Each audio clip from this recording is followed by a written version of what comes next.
কৃষ্ণ হরি বল। অনেকেই কমেন্ট করো যে মালা কি করে জপ করবো দিদি, মানে চ্যান্টিং কি করে করবে। কে পরিচয় করাই প্রথমে। এটা হচ্ছে মালা ব্যাগ, যার মধ্যে তোমরা মালা রাখতে পারবে। এই হচ্ছে মালা, 108টা মালা।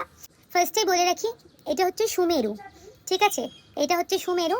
তো এটার পর থেকেই আমাদের স্টার্ট করতে হবে। ফার্স্টে যেটা করতে হবে, জয় শ্রীকৃষ্ণ চৈতন্য প্রভু নিত্যানন্দ শ্রী আদিত্য গদাধর শিবাসাদী গৌরভক্তবৃন্দ। ফার্স্টে যে গুটিটা দেখছো, হরে কৃষ্ণ কৃষ্ণ কৃষ্ণ হরে হরে, হরে রাম রাম রাম হরে হরে, ঠিক আছে। আবার সেম হরে কৃষ্ণ কৃষ্ণ কৃষ্ণ হরে হরে, হরে রাম রাম রাম হরে হরে।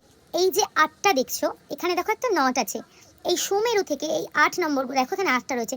এই সুমেরু থেকে 8 নাম্বার হচ্ছে, এটা হচ্ছে অষ্টসখী, মানে এই নট, এই গুটিগুলো হচ্ছে অষ্টসখী। তাদেরকে বললাম ভুল ত্রুটি হলে অবশ্যই ক্ষমা করে দিও, আমি অভিজ্ঞ জ্ঞানী ব্যক্তি নই, আমি যেটা করি আমি তোমাদের সাথে শেয়ার করলাম, কারণ অনেকে কমেন্ট করো তাই।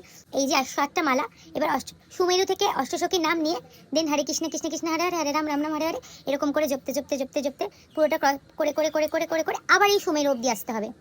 এই সুমেরু অবধি এসে আমরা কিন্তু এই সুমেরুটাকে ক্রস করতে পারবো না, মানে ডিঙাতে পারবো না, ঠিক আছে। তো আবার কিন্তু আমাদের রিভার্সে যেতে হবে। এইখান থেকে এইভাবে ঘুরে এসে আমরা এই সুমেরুতে এসেছি, আবার এটাকে ঠিক এইভাবে ঘোরাতে হবে, ঘুরিয়ে ঘুরিয়ে কৃষ্ণ কৃষ্ণ কৃষ্ণ হরে হরে, হরে রাম রাম রাম হরে হরে। এই টোটাল মন্ত্রটা একটাতে বলতে হবে, প্রত্যেকটাতে বলতে হবে।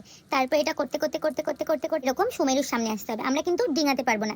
এইটা তোমরা যখন নাকি মালা স্টার্ট করবে, বলেই দিলাম সবার আগে জয় শ্রীকৃষ্ণ চৈতন্য প্রভু নিত্যানন্দ শ্রী আদিত্য গদাধর শিবাসাদী গৌর ভক্তবৃন্দ, এটা করার পরে এরকম হরে কৃষ্ণ কৃষ্ণ হরে হরে, হরে রাম রাম হরে হরে ব্যাক করে অষ্টসখীর পিছন দিকে আসবে।